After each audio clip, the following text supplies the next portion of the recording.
What is the risk here that we'll see a more forceful response from Beijing? Of course, they've already announced military tests, missile tests and the like, given that President Xi is perhaps not coming from the strongest position in what is a critical year for him.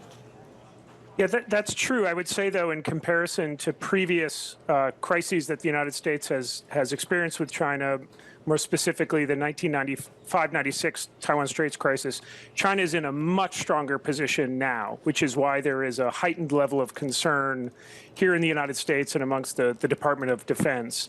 But I take your point that for Xi Jinping, this is a really critical window between now and the 20th Party Congress, October, November, sometime this year. He really can't afford to be seen weak when ostensibly provoked by the United States. And again, that's why there's significant concern about where this could go. Where is the end game here, particularly as we consider to what we continue to watch this relationship as probably the great strategic competitive relationship of our time, right? Where does this go from here?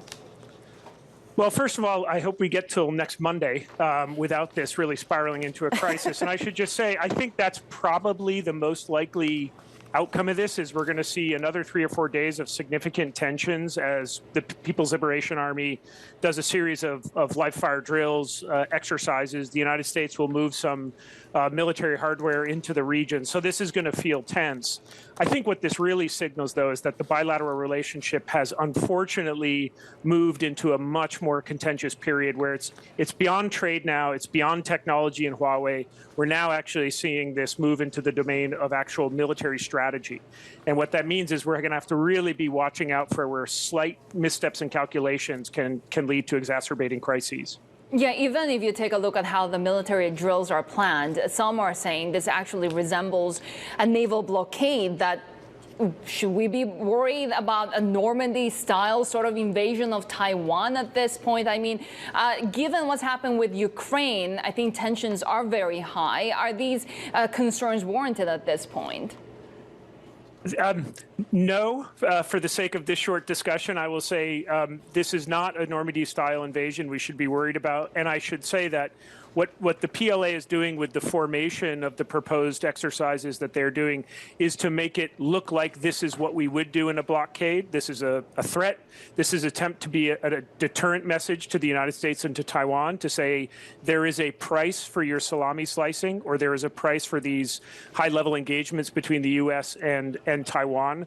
I would say personally, though, I wouldn't be worrying as an investor, as an MNC, about this sort of bolt from the blue invasion. I would be worrying about an experience or an event we have where the PLA rubs up against a Japanese air fighter or a U.S. air fighter, and we're really primed with the level of distrust in the relationship for that to spiral. I would completely put away in fantasy land the idea that Xi Jinping is going to wake up and say, now's a good day to invade an island 90 miles off my shore. Yeah, so tell us a little bit about the reaction from neighbors. I mean, this cannot sit well with the likes of, as you mentioned, perhaps Japan and also South Korea, where Speaker Pelosi is headed next. Yeah, so right now you're seeing no real distance between U.S. allies and partners in the region. They're not going to want to create any daylight between them and the U.S. Privately, though, of course, they're watching this with great unease. I think there was some doubt about whether or not Pelosi should have made the trip. I don't think anyone doubted that she at some point could make a trip, but why now?